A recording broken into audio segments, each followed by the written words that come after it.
우리가 하나님을 여러 가지 수식어를 붙여서 부릅니다. 그 가운데서도 가장 많이 또 가장 우리가 정겹게 사용하는 것은 사랑의 하나님, 은혜의 하나님, 이 두 가지일 것입니다. 하나님의 사랑 그리고 하나님의 은혜, 이것은 아무리 강조를 해도 지나침이 없습니다. 정말 하나님의 사랑은 알면 알수록 그 깊이가 너무나 깊고 그 크기가 너무나 커서 우리가 표현할 길이 없습니다. 찬송가 가사에 있는 것처럼 정말 저 하늘을 두루마리로 삼고 저 넓은 바다를 먹물로 삼는다 하더라도 하나님께서 우리에게 베푸시는 그 한없는 사랑을 다 기록할 수가 없을 것입니다. 머리와 지식으로만 아는 하나님이 아니라 정말 우리 가슴 절절히 내가 체험하고 내가 확신하는 그런 하나님, 그런 하나님의 사랑, 하나님의 은혜를 우리가 깨닫기만 한다면 우리의 신앙생활은 정말 행복하고 감사하고 기쁨으로 넘쳐날 것입니다. 요즘에 교회에 대한 여러 가지 부정적인 인식과 편견 때문에 우리 성도들마저도 스스로 많이 위축되어 있습니다. 내가 믿는 하나님을 자랑하지 못하고 영혼을 살리는 이 복음의 능력을 마음껏 전하지 못하는 이런 안타까움이 있습니다. 심지어 예수 믿는다는 사실조차도 감추고 세상의 눈치를 살피는 이런 안타까운 현실이 됐습니다. 며칠 전에 우리 청주에 있는 모 대학 기독교수회에서 방문을 했습니다. 그때 그런 말을 했습니다. 지금이 어느 때보다도 학교 캠퍼스 내의 사역이 어려움을 겪고 있다는 고충을 말했습니다. 신천지 같은 이단들은 오히려 마음껏 활동하고 드러내놓고 활동하는데 예수 믿는 크리스찬들은 학생이나 교수나 드러내지 않으려고 한다는 겁니다. 감추려고 한다는 것이죠. 우리 기독교 모임에 오십시오 하면 저는 참석하기가 어렵습니다. 이러면서 자기가 크리스찬이라는 것을 자랑스러워하지 못한다는 것입니다. 이게 어디 학교뿐이겠습니까? 우리가 살아가는 삶의 자리, 우리의 직장, 우리의 일터에서도 내가 당당히 나는 하나님을 믿는 사람이고 나는 예수를 믿는 그리스도인이라는 것을 담대하게 말하지 못하는 분들은 얼마나 많이 있겠습니까? 물론 우리 그리스도인들이 본이 되지 못하는 그런 여러 가지 허물과 부족함 때문에 사회 인식이 정말 나빠진 탓도 있습니다. 또한 이 시대의 사상이나 문화 역시도 우리 기독교와는 상반된 부딪힐 수밖에 없는 그런 요소들이 너무 많이 있습니다. 그래서 우리 기독교는 앞으로 더 환영받기보다는 어쩌면 더 압박을 받고 더 고난을 겪을 수도 있습니다.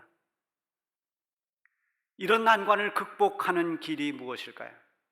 그것은 우리 성도들 한 사람 한 사람이 모두가 복음의 본질을 강하게 붙잡고 나가는 것입니다. 복음 안에는 그 복음이라는 것을 살펴보면 거기에 하나님의 사랑이 있고 하나님의 은혜가 있습니다. 하나님의 사랑을 확신하고 하나님의 은혜를 강력하게 붙잡고 영적으로 강건해지는 것이 이 시대를 이기는 길입니다. 이것이 먼저 선행이 될 때 하나님의 자녀로서의 삶을 힘껏 살아갈 수가 있고 성도의 본분을 힘써 지켜나갈 수가 있습니다.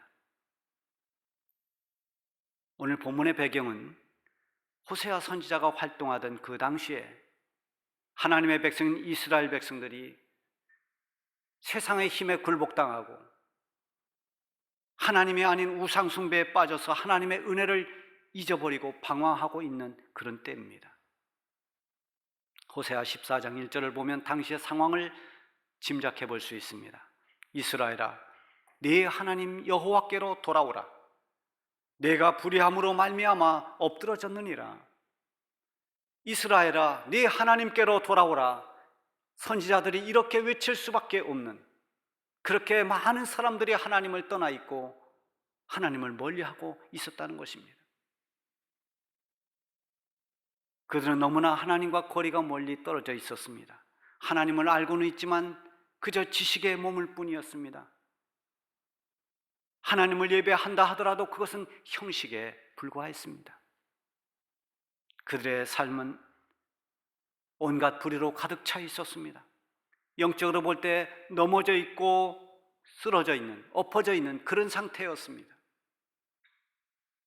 하나님을 두려워하기보다는 아수르를 두려워했습니다. 아수르의 강력한 힘을 두려워하면서 그들의 눈치를 살피며 살았습니다. 하나님을 경외하고 섬기기보다 하나님 아닌 우상 숭배에 빠져서 그런 우상을 숭배했습니다.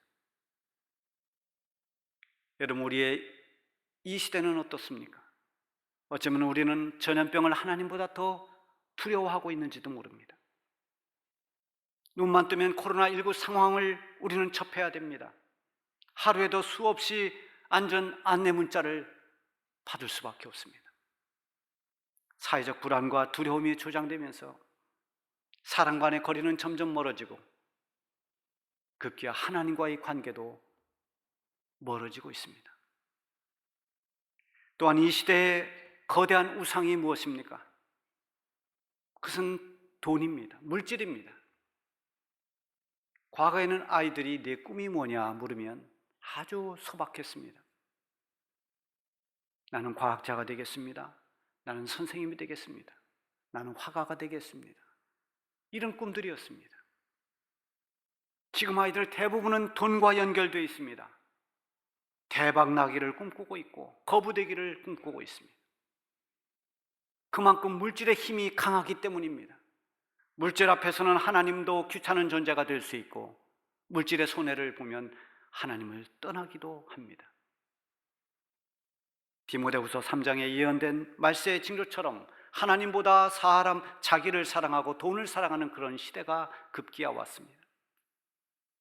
그럼에도 불구하고 하나님께서는 구원하신 하나님의 백성들을 어떻게 대하시는지 오늘 본문 말씀을 보면 우리는 다시 한번 하나님 앞에서 회개하면서 하나님의 그 귀한 사랑과 은혜 앞에 감동하게 될 것입니다. 하나님께로 돌아와야 할 이스라엘 백성들, 그리고 불의에서 엎드러진 그 백성들을 향해 주시는 이 말씀이 어쩌면 나약해지고 흔들리기 쉬운 이 시대를 살아가는 우리들에게 주시는 하나님의 말씀인 것입니다. 먼저 하나님께서 하나님의 백성을 기쁨으로 사랑하신다고 말씀했습니다. 4절에 보면 내가 그들의 반역을 고치고 기쁘게 그들을 사랑하리니 나의 진노가 그에게서 떠났음이니라. 기쁨으로 사랑한다는 건 무엇입니까? 억지로 사랑하지 않는 것입니다. 마지못해 하는 그런 사랑이 아닙니다. 적극적으로 사랑하는 겁니다. 중간에 포기하는 사랑이 아니라 끝까지 사랑하는 그런 사랑입니다. 하나님은 불의나 배반을 싫어하십니다. 그런데 하나님의 백성들이 불의를 행하고 하나님을 배신합니다. 하나님이 원하시는 길로 가지 아니하고 역행합니다. 그대로 두면 그들의 영혼은 파멸될 수밖에 없습니다. 그래서 하나님의 무서운 심판은 어떤 진노보다도 하나님께서 내버려 두는 것입니다. 방치하는 것입니다. 더 이상 간섭하지 않는 것입니다. 하나님의 간섭하시는 그 손길이 떠나면 마냥 편하고 좋은 것 같지만 그것은 가장 두려운 심판인 것입니다. 사람 관계도 틀어지면 나는 지금부터 너는 상관 안 해. 네 마음대로 해. 이러면 관계가 깨졌다는 것입니다. 여러분, 하나님은 사랑하시기 때문에 우리를 간섭하십니다. 14절에 보면 내가 그들의 반역을 고치겠다고 말씀하십니다. 내가 그들의 반역을 고치겠다. 이게 적극적인 사랑입니다. 며칠 전에 구두수선의 장인이 TV에 소개됐습니다. 보니까 정말 다 낡아서 신을 수 없는 그런 신발도 뚝딱뚝딱 망치질하고 사포질하고 몇 번 만지니까 아주 반짝반짝하는 새 구두가 됐어요. 이 참 특별한 기술을 가진 장인이 할 수 있는 그런 기술입니다. 근데 사람은 어떻게 고칠까요? 사람은 기술이나 어떤 힘으로 고칠 수가 없습니다. 그것은 사람이 아닌 하나님께서 하실 수 있는 일입니다. 하나님의 손길이 임하면 사람은 변화됩니다. 누구도 손댈 수 없을 만큼 망가진 사람이라 할지라도 하나님이 고치시면 고침받을 수 있습니다. 예전에 충남 시골 어느 교회에서 목회하시던 선배 목사님이 그런 말을 했어요. 우리 교회 한 분이 정말 힘들게 하고 목회하는데 너무너무 부담이 되게 하는 분이 한 분 있는데 매사에 시비를 걸고 뭘 마음 놓고 할 수가 없어서 교회를 떠날까 어쩔까 하다가 결단을 하고 강대상에 올라가서 아예 금식하고 기도로 들어갔다 합니다. 하나님, 저에게 능력을 부어주십시오. 저에게 힘을 주세요. 담대한 용기를 주십시오. 저 사람을 정말 똑바로 좀 고쳐놓을 수 있는 지혜를 주십시오. 하나님, 제발 저를 도와주세요. 근데 하나님께서 응답이, 종아, 너는 못 고친다. 나에게 맡겨라. 그리고 나서 마음이 참 편해졌다는 겁니다. 오래전에 들은 말인데도 저는 그 말을 통해서 늘 마음에 새기는 게 있습니다. 나는 하나님의 도구일 뿐이고 나를 통해서 어떤 일이 일어날 수 있지만 사람을 진정으로 고치시는 고 변화시키는 분은 하나님이시라는 것입니다. 하나님께서 고치시려고 하면 무엇이 되었든 고치지 못할 것은 없습니다.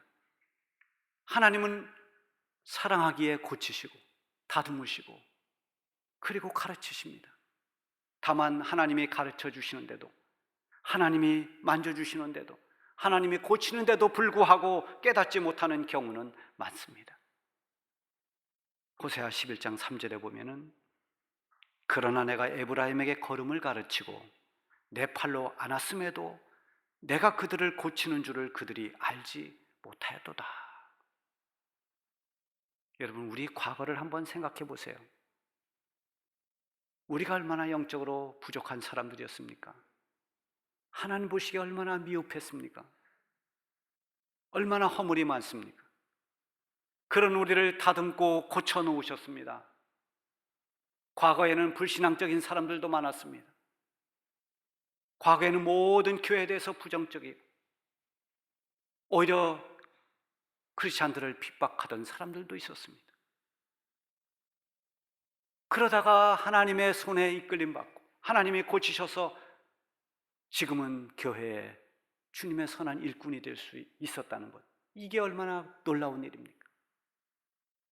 우리도 다 하나님의 손에 의해서 만져지고 고쳐진 것입니다. 이게 바로 하나님 사랑입니다. 사랑받을 만한 자격이 없음에도 불구하고 하나님이 우리를 사랑하셨습니다. 우리는 허물과 죄로 죽을 수밖에 없었지만 우리의 죄를 용서하시고 죄값으로 받아야 할 하나님의 진노를 하나님은 긍휼과 사랑으로 대신하셨습니다. 그래서 4절 하반절에 보면 나의 진노가 그에게서 떠났음이니라. 이런 사실을 에베소서 2장 3절부터 5절에 보면 자세히 말씀하고 있습니다. 전에는 우리도 다 그 가운데서 우리의 육체의 욕심을 따라 지내며 육체와 마음에 원하는 것을 하여 다른 이들과 같이 본질상 진노의 자녀이었더니 긍휼에 풍성하신 하나님이 우리를 사랑하신 그 큰 사랑을 인하여 허물로 죽은 우리를 그리스도와 함께 살리셨고,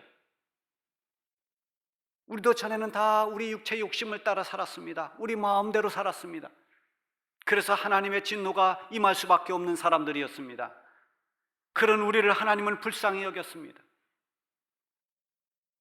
하나님의 긍휼로, 하나님의 사랑과 은혜로 허물로 죽었던 우리가 그리스도와 함께 다 새롭게 되었습니다. 새 생명을 얻었습니다. 우리는 본질상 진노의 자녀였습니다. 하나님의 심판을 받아야 했습니다. 그런 우리가 하나님의 사랑 때문에 이제는 그리스도 안에서 새 생명을 얻고 하나님의 자녀가 돼서 지금 살아가고 있는 것입니다. 이제는 하나님의 진노가 떠나고 오히려 하나님의 사랑받는 자녀가 돼서 하나님의 손길에 의해서 고침받고 회복되고 변화된다는 것이 하나님이 우리를 얼마나 사랑한지를 보여주는 확실한 증거입니다. 하나님은 지금도 부족한 우리를 다듬고 고쳐주시면서 기쁨으로 사랑하고 있습니다. 또 하나는 하나님께서 하나님 백성에게 한없는 은혜를 베푸신다는 것입니다. 5절에 보면 내가 이스라엘에게 이슬과 같으리니 그가 백합화와 같이 피겠고 레바논 백향목같이 뿌리가 박힐 것이라. 이어서 6절에도 그의 가지는 퍼지며 그의 아름다움은 감람나무와 같고 그의 향기는 레바논 백향목 같으리니. 이 말씀을 보면 얼마나 풍성한 축복입니까? 여기 보면 무엇과 같고 이렇게 비유가 있습니다. 먼저 백합화 같이라고 했습니다. 이스라엘 땅에는 아름답게 피어나는 꽃이 백합화입니다. 처음 성지순례를 가서 갈릴리 그 주변 호숫가에 갔을 때 꽃들이 만발을 했습니다. 꽃이 피는 그 시기에 갔습니다. 그런데 어느 목사님이 저 들에 핀 백합화를 봐라. 예수님께서 들에 백합화를 보라 한 그 백합화는 우리 한국에서 생각하는 그런 백합이 아니라 바로 저 꽃이다 라고 가르쳐 줬어요. 근데 그 꽃은 크지 않습니다. 양귀비꽃처럼 빨간색 여러 색으로 되어 있는데 아주 이렇게 후들어져서 쫙 이렇게 만발이 되어 있습니다. 아마 그 갈릴리 호수를 다녀봐도 우리나라의 그 백합꽃 같이 쭉 올라와서 하얗게 핀 그 꽃은 제가 보질 못했습니다. 그걸 보면 아마 그 말이 이스라엘에서의 백합화, 예수님이 말씀하신 백합화를 보라는 것은 아마 저 꽃인가 보다. 설득력이 있어 보였습니다. 어쨌든 중요한 것은 백합화가 어떤 꽃이냐가 아니라 그렇게 만발을 한 아름다운 꽃처럼 피어난다는 것입니다. 모든 어려운 여건을 이겨내고 아름다운 꽃을 피우듯이 하나님께서 베푸신 은혜로 인해서 모든 어려움을 극복하고 자기 역할을 다해내는 이런 축복을 말하는 것입니다. 우리 교회에 오다 보면 저 계단 옆에 소나무 한 그루가 있고 거기 화단이 하나 있습니다. 겨울이 되면 꽁꽁 땅이 얼어붙습니다. 아직은 그렇게 춥지를 않아서 언 것 같지는 않은데 이제 혹한이 또 오고 폭설이 내리고 그러면 완전히 거기는 언 땅입니다. 그때 가만히 들여다보면서 여기에서 꽃이 피어날 수 있을까 이런 생각이 듭니다. 그런데 봄이 되면 확실히 거기서 움이 터오릅니다. 제일 먼저 움을 틔우면서 올라오는 게 튤립입니다. 그리고 금세 자라서 노랗고 빨갛게 쫙 예쁜 꽃을 피워냅니다. 여러분 올 봄에도 한번 기대해 보십시오. 그 튤립을 한 번씩 꼭 보시기 바랍니다. 저는 그걸 보면 내가 지난 겨울을 이겨내고 승리했다라고 만세를 부르는 그런 모습처럼 보여집니다. 그리고 또 나오는 것이 백향목같이라고 했습니다. 레바논의 백향목, 이것은 성전을 짓는데 아주 귀중한 그리고 고급 재료입니다. 단단하고 향이 좋은 이 백향목이 될 수 있는 것은 그 뿌리가 깊고 견고하기 때문입니다. 백향목같이 뿌리가 박힐 것이라. 이 말씀은 하나님의 은혜로 어떤 시련에서도 흔들리지 않고 견고한 믿음 위에 굳게 서서 주님의 향기를 바라게 되는 것입니다. 또 하나가 감람나무와 같고 그랬습니다. 여러분 이스라엘 땅은 사실 척박한 땅입니다. 갈릴리 호수에서 흘러내리는 사이로 흘러내리는 그 물줄기를 요단 강이죠. 물을 이렇게 쭉 뽑아내서 특수 농사를 이렇게 짓기는 합니다만 본래는 굉장히 척박한 땅이에요. 그 척박한 땅에서 가장 무성하게 자라는 나무가 감람나무입니다. 이 감람나무는 이만큼 어떤 열악한 조건에서도 다 잘 자랍니다. 무성해집니다.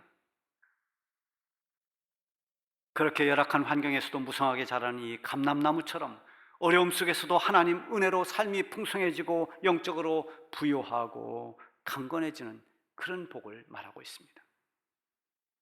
이 밖에도 7절에 보면 열매가 가득한 곡식, 포도나무에 핀 꽃, 그리고 향내나는 그 포도주 향, 8절에는 하나님으로 말미암아서 얻을 수 있는 열매. 이 모든 비유가 다 하나님의 은혜로 말미암아서 얻는 결실과 축복을 의미하고 있습니다. 하나님의 은혜는 다양합니다. 때로는 강력하고 놀랍게 하나님의 은혜가 임합니다. 일순간에 하나님의 은혜를 체험할 때도 있습니다. 그러나 때로는 미처 우리가 깨닫지도 못할 만큼 그렇게 천천히 지속적으로 은혜가 임하기도 합니다. 5절의 표현대로 한다면 이슬 같은 은혜입니다. 내가 이스라엘에게 이슬과 같으리니, 하나님은 하나님의 백성들에게 이슬과 같다고 그랬습니다. 제가 일부 예배 때 물었습니다. 여러분, 이슬 하면 뭐가 떠오릅니까? 어떤 분은 초록색 병이 떠오를 수 있습니다. 이 설교를 들은 이후로는 하나님의 은혜가 떠올라야 됩니다. 내가 이스라엘에게 이슬과 같으리니, 이슬 같은 은혜. 이슬은 소리 없이 밤새 조금씩 내려서 초목을 적십니다. 건조한 대지를 적시면서 생명을 얻게 하는 것이 이슬입니다. 밤에는 몰랐는데 이 긴 밤을 다 지나고 아침에 보면 밤새 조금씩 내린 그 이슬이 물방울이 되어 맺혀 있습니다. 지나고 보니까 모든 것이 하나님의 은혜였던 것입니다. 지난 목요일 새벽에 급한 전화가 왔습니다. 자비랑 선교사로 지금 미국에 가 있는 사촌 여동생이 보이스톡으로 한 거예요. 아버님이 임종할 것 같다는 겁니다. 마지막 숨을 가쁘게 몰아쉬는 저희 작은 아버지 영상으로 보여주면서 임종 기도를 부탁했습니다. 갑자기 여러 가지 생각이 교차했습니다. 이렇게 숙부가 세상을 마치다니. 마지막 임종 기도를 간절히 드렸습니다. 뒤늦게 시작했지만 예수님 믿는 믿음 변치 말고 예수님 붙잡고 하나님 품에 안기도록 정말 진심으로 임종 기도를 해드렸습니다. 그리고 몇 시간 뒤에 세상을 떠나셨습니다. 예전에 참 예수 믿는다고 저를 많이 핍박했던 분입니다. 그러나 훗날 예수님을 영접했습니다. 교회를 다니면서부터는 저를 자랑스러워했습니다. 그뿐만이 아니라 그 딸과 사이가 다 목사 안수를 받았습니다. 상상도 못하던 일입니다. 시간이 지나고 나서 보니까 하나님께서 조금씩 이슬 같은 은혜로 우리 숙부를 변화시켰습니다. 그리고 마침내 예수님을 믿고 구원받게 했습니다. 온 집안 식구들이 다 예수님 영접하고 크리스찬 가정이 되게 했습니다. 그 집안에서 목회자도 나왔습니다. 얼마나 놀라운 은혜인지 모릅니다. 많은 시간이 흘렀습니다. 돌아보면 이것이 바로 하나님이 베푸신 이슬 같은 은혜였습니다. 여러분, 지금 이슬 같은 하나님의 은혜는 계속되고 있습니다. 이 은혜 때문에 우리가 지금 이 믿음 안에 살고 있는 것입니다. 은혜라고 하는 찬양 가사처럼 내가 누려왔던 모든 것들이, 내가 지나왔던 모든 시간, 내가 걸어왔던 모든 그 순간이 당연한 게 아니라 이슬 같은 하나님의 은혜였던 것입니다. 여러분, 하나님으로부터 멀어지기 쉬운 그런 세대입니다. 다시 한번 우리 하나님을 향해서 주목하기를 바랍니다. 하나님께 마음을 전심으로 두시기를 바랍니다. 하나님이 베푸시는 그 사랑, 그 은혜는 계속되고 있습니다. 그 사랑, 그 은혜에 응답하는 삶을 살아가시기를 바랍니다.